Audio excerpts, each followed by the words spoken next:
I'm Sari Kimball, and I've done just about everything in the food industry. I have helped hundreds of packaged food business entrepreneurs, and now I want to help you make your delicious dream a reality.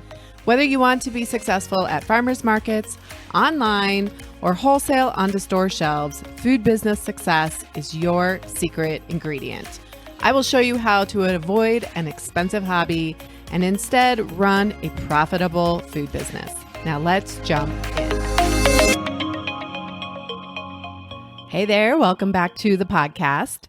This episode is going to be one that you need to come back to over and over again. So just bookmark it and know that this is going to be something that's really going to help you in your business.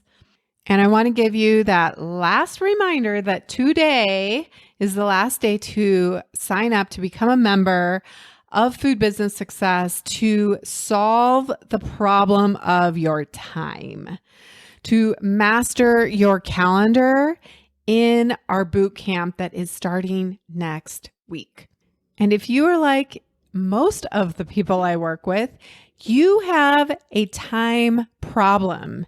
You have a dream, you have something you're trying to achieve with your food business, and you probably don't have enough time, and you don't know how to get more of it back.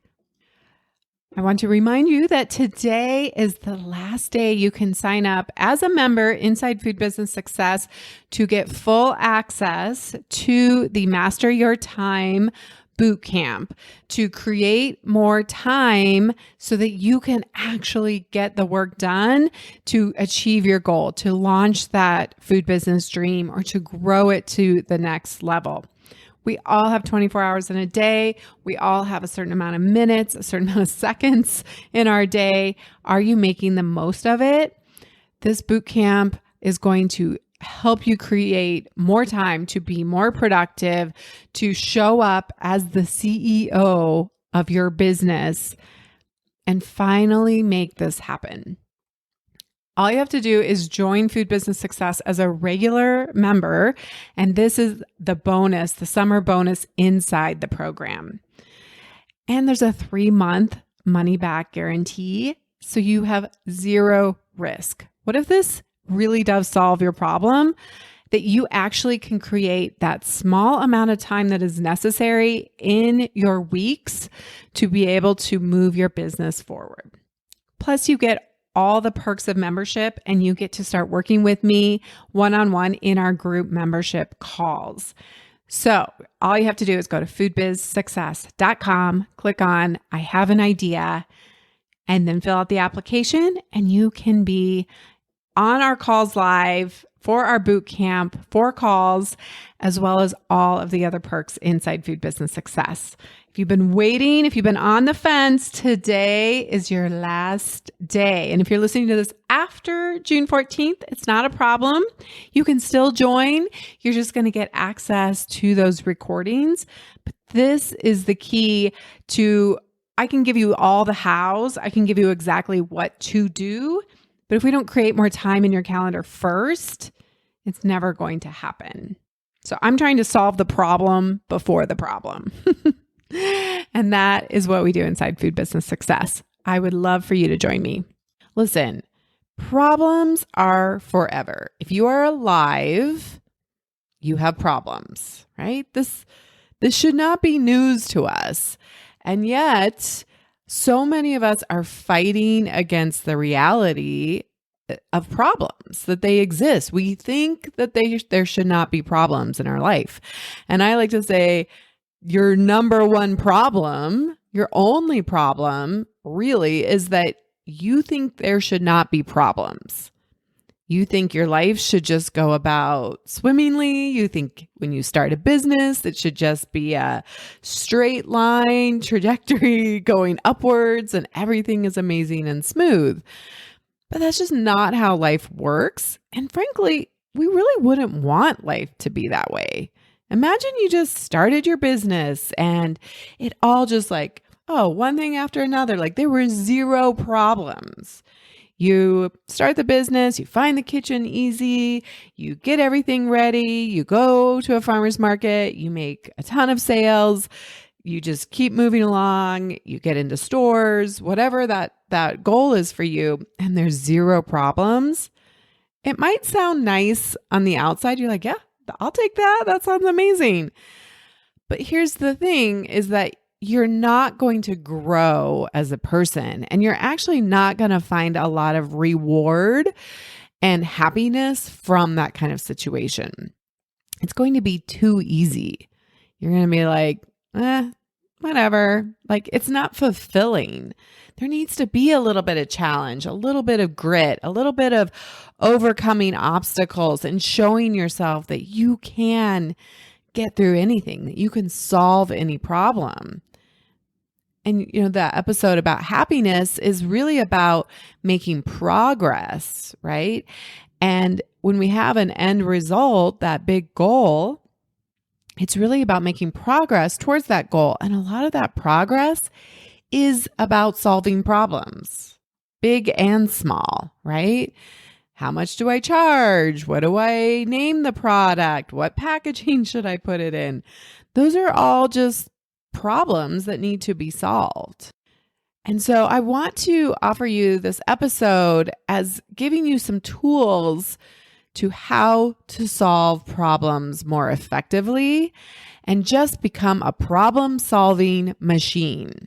I guess the family I was born into, my dad was an engineer. My brother is very an engineer as well. We just grew up in this household where we just tinkered and we looked at things with more of a scientific mind and curiosity, and try not to look at things as oh, it's a big problem, but I wonder how we could solve that, and just get curious. So I feel like I do a lot of this naturally, and I recognize that I'm very grateful for that.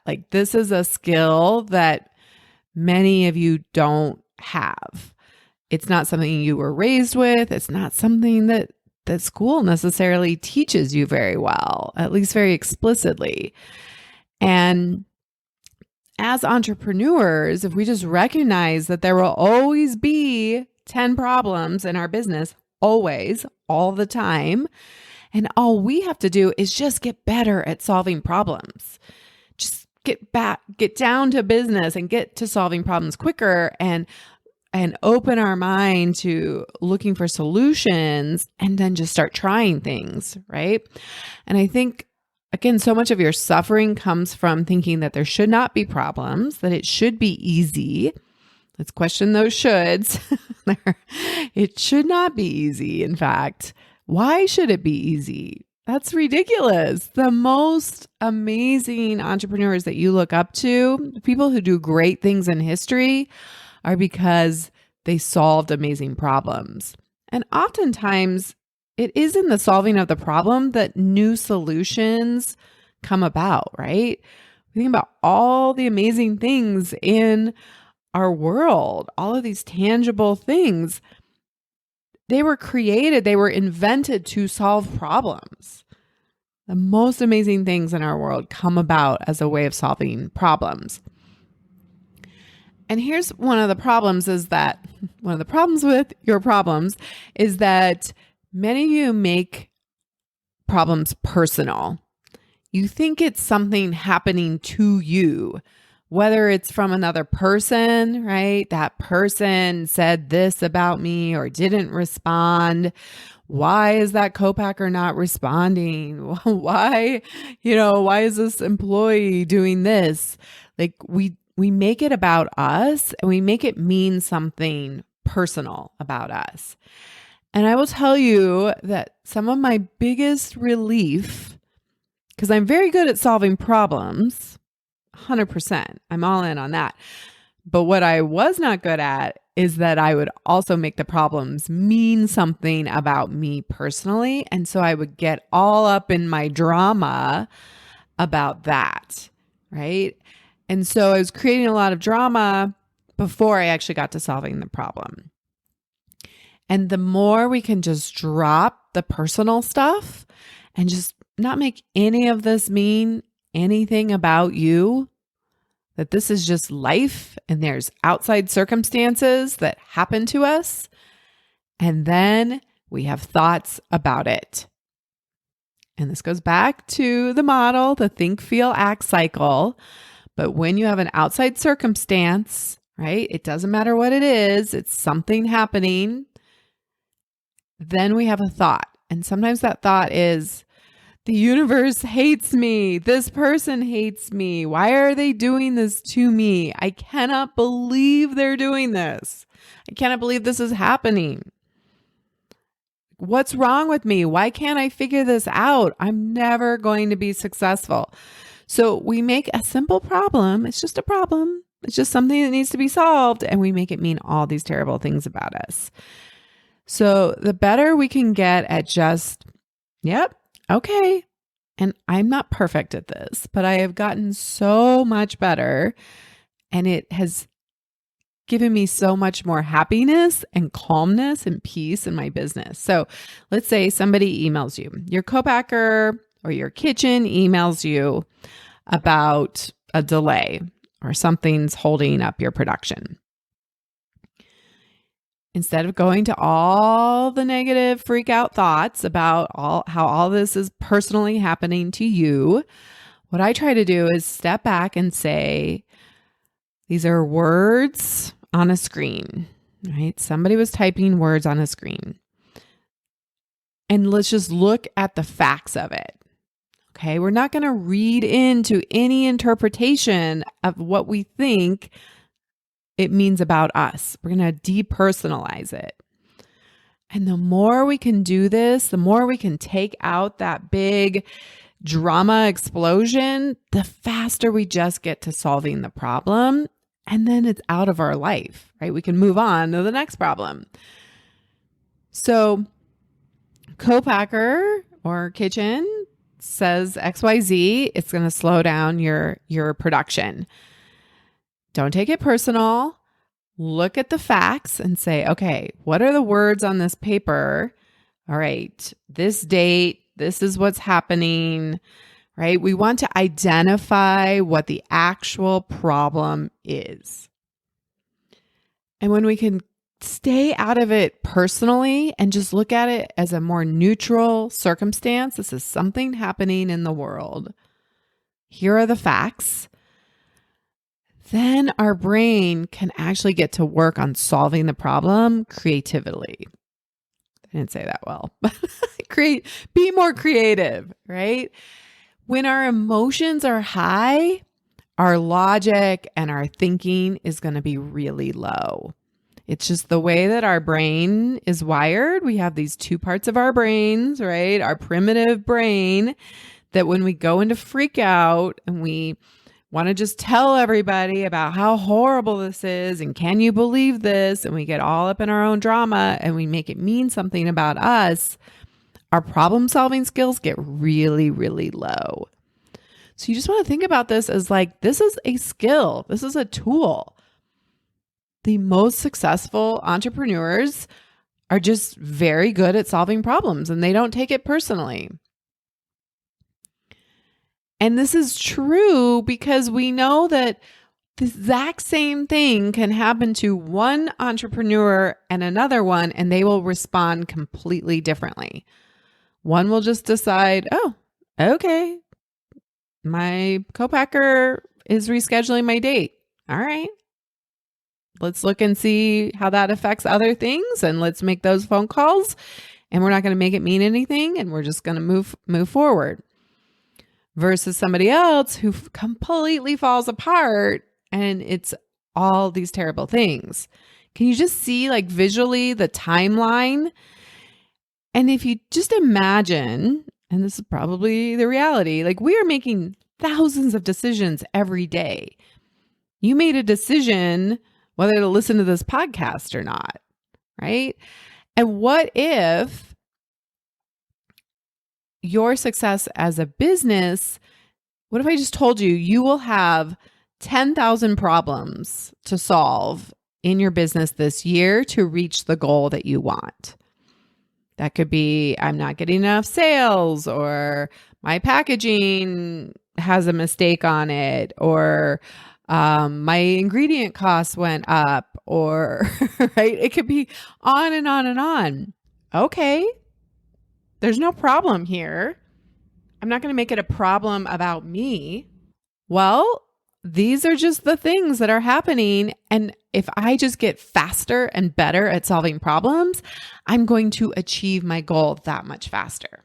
If you just know, like, oh, great, this is one of those 10,000 problems that I need to solve, let's just get to the work of solving the problem. So that's really one of the biggest tools I can give you, is just taking out the personal stuff, taking out the personal, mental, emotional drama. It usually never is about you. We like to think that we are the center of all the universe, and we are the center of our own, but we are not the center of anybody else's. But there is a lot of bias, and it's just the way we are wired to think that everybody is doing this to us, and we are at the center of their universe, and it's just not true. All right. The next thing I want to talk about when we talk about solving problems, to give you some strategies, I like to look at problems as, is this just a one-time problem that just needs to get solved and then moved off, like done, check, move on? Or is this like a long-term, like bigger problem that either keeps coming back as an issue, or it's just like, it's kind of that big problem, like, how do I create more sales in my business? We're not making enough money, right? We're not making enough profit. Our profit margins aren't high enough, or we need more stores, right? Those kind of just bigger level problems that are a little bit more vague, right? So if we just let's look at just those one-time problems, like, oh, just gotta fix that one thing. So I love to use a couple of frameworks. So this comes from one of my coach friends, Jill Wright. She loves to say we can solve any problem with money, time, or mindset. And I think this is true for really every problem. I've yet to kind of figure out one thing that this doesn't work for. All right, so let's take an example. Let's say you go to a farmer's market and you have a staff member, and that staff member calls you the day before and says, I'm really sick, or who knows why, right? They're just like, I'm calling out. So they're not going to be at the farmer's market. You have an immediate problem, a short-term problem that needs solving. Now, it may turn into a longer-term problem as well, but we got to solve, like, what is the real problem here?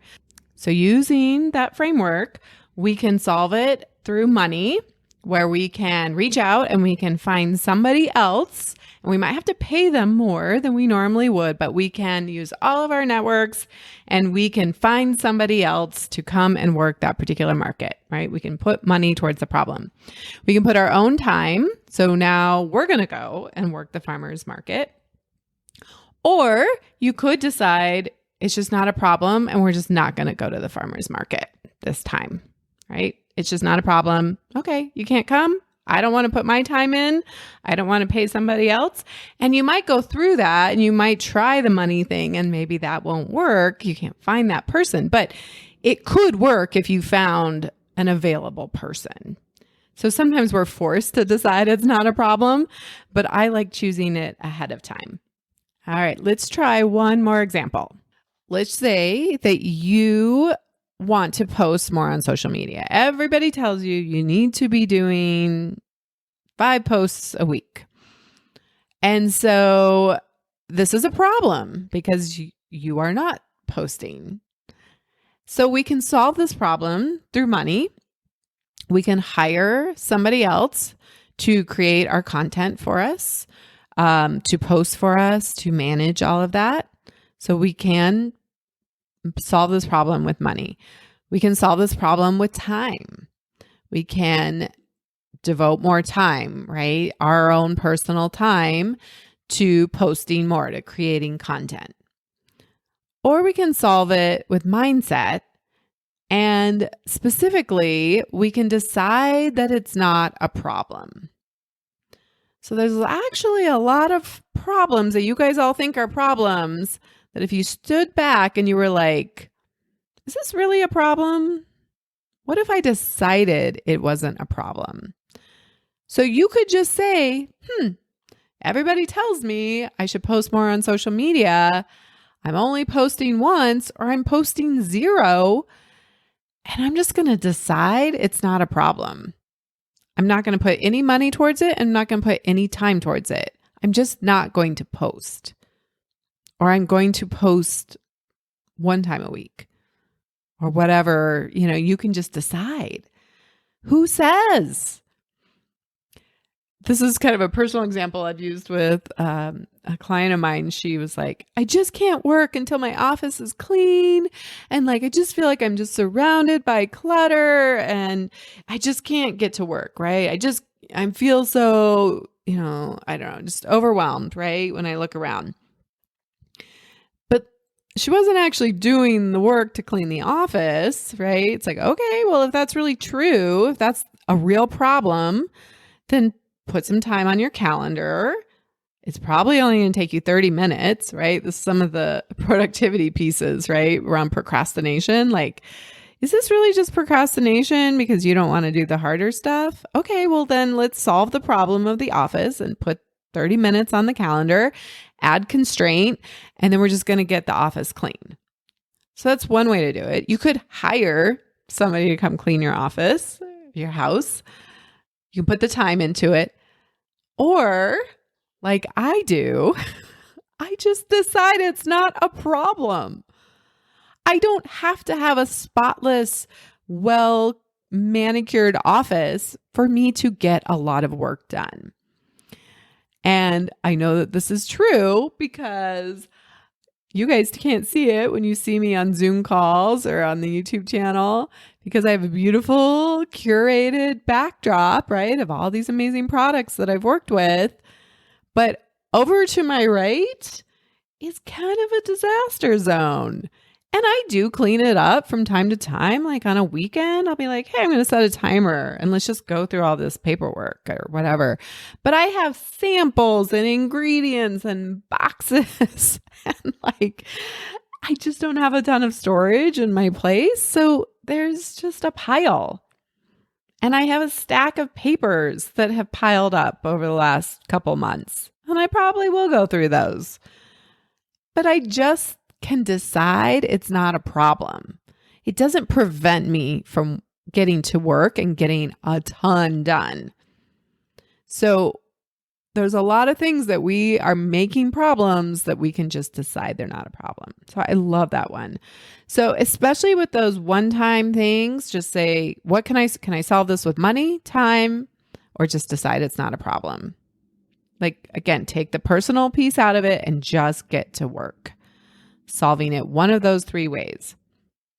I do want to offer a little caveat here that deciding something is not a problem is not the same as ignoring the problem, living in denial of the problem. We are fully acknowledging, we are defining the problem, and then we are making a powerful decision not to act or not to make it a problem. So if you get a letter from the state saying you owe sales tax, yes, you can decide that's not a problem, but you're going to understand that there may be consequences that come from that. So we're acknowledging the problem versus, oh, I got this letter, I'm going to just hide this in the pile of papers that are around me. I'm just going to hide this and forget about it and pretend like it doesn't exist. That is very different. There, we are actually creating potentially more problems, bigger problems for ourselves down the line.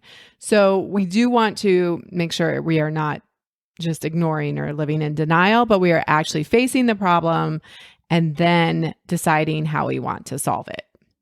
I also love the strategy, and this ties in a little bit to the money strategy, but who, not how. And I want to do a whole podcast on this concept, but instead of saying, I just have to figure it all out, right? But oftentimes we don't know everything that we need. We don't have all of the knowledge or the tools, the experience to actually solve the problem. But I love to just pause and say, who else can help me with this? Who would know about XYZ? And I do this a lot.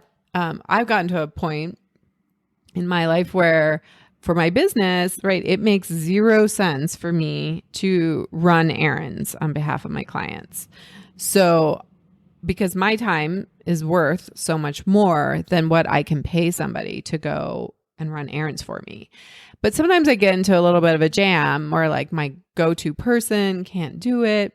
And so I'm always searching around for like, who else can help me? So we had, for Colorado Foodworks, we did this strategy session last night and we were bringing in dinner and it was just not working. Like I had a plan. I thought this would all work. We were going to go with this one restaurant. Well, it turns out you can't pre-order. You can't pre-schedule. They don't even open until 5:00. And we needed dinner there at 5:30. That was the plan. And I had everybody's orders, right? Like, so I'm trying to figure out, okay, this is a problem. Okay, why is this a problem? Because we need food here. I said that there would be dinner. So one thing I could do is just decide it's not a problem and be like, we're just not going to do dinner. Like, I'll just go pick up a bunch of snacks. It's only 4 to 7 p.m. Like, maybe we don't do dinner.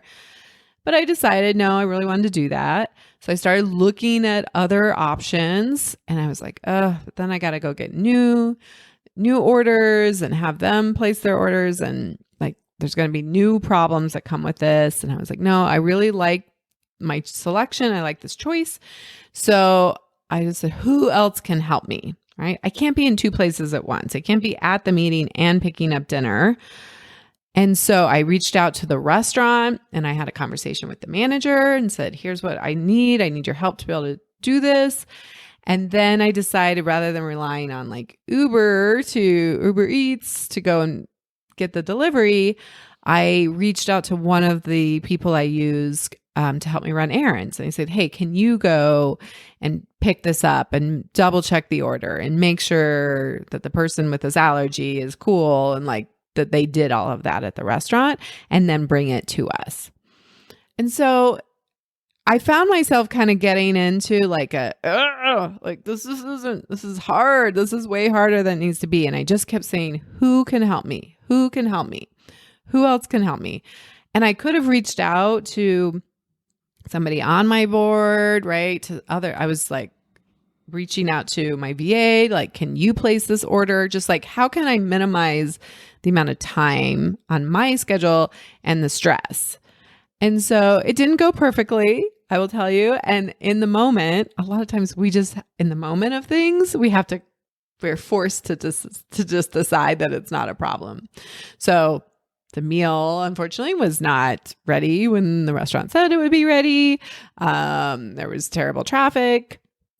And it's fine. Like, we're in the middle of the meeting and I'm like, yeah, dinner was going to be here at 5:30. Looks like it's going to be more like 6:30. Right. And it's just not a problem. Okay. There's zero I can do about it at that point. So I thought that was a good example of like, again, using the money strategy, who, not how, like who else can I pay to help me with this? Who can help me?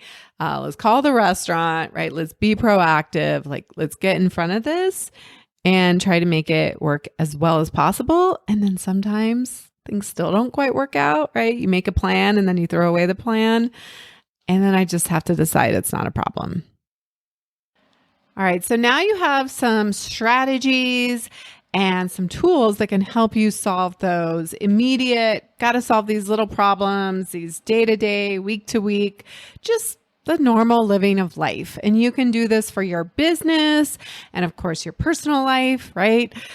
This is just what we do as human beings. And the better we can get at just not taking it personally and then using money, time, or our mind to decide it's not a problem and get out of worry and anxiety and overthinking and all of the mind drama that we layer on top of the neutral circumstance of whatever is presenting itself in our life, then the better off we are at moving our life and our business forward and really getting what we want. That's what this is all about. I want you to achieve your goals, to get what you want in your life.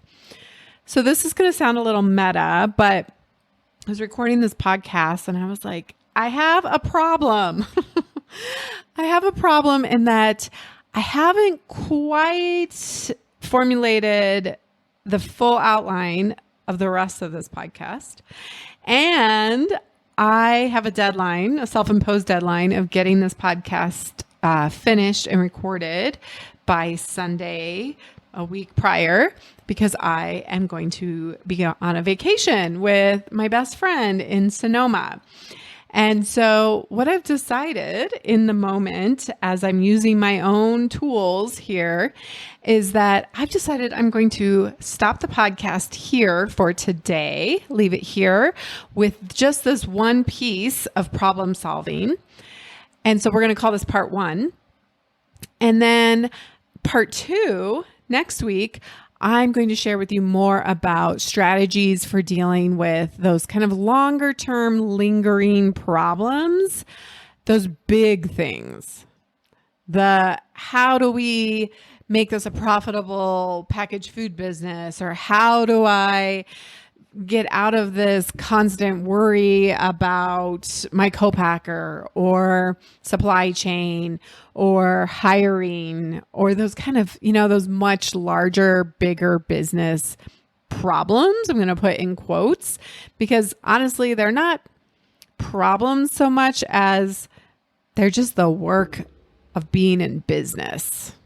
Right? There's not a problem per se. It's just we're going to be constantly building the airplane in the air. But I have some other strategies beyond what I talked about today that I think will be really helpful as we just get better at solving more problems more quickly and just getting to the work of those 10,000 problems that we have to solve in our business as entrepreneurs to get to the next level of success. And remember, if time is one of those problems that you have, come join me inside Food Business Success. We're going to solve those with the Create More Time Bootcamp, foodbizsuccess.com, and then click on Just an Idea. And the week you're hearing this, I will just be returning from my vacation, which will be fantastic. And be sure to check out Instagram. I'm sure I'll post some things there. So until next time, have an amazing week. Are you ready to start that delicious idea that you make in your home kitchen, or grow your existing packaged food business and take it to the next level? The most successful food business entrepreneurs have support, guidance, focus, and accountability to help them make it happen quickly without wasting time or money. Plus, I think starting your packaged food business should actually be fun. Food business success is your secret ingredient to creating your food business dream.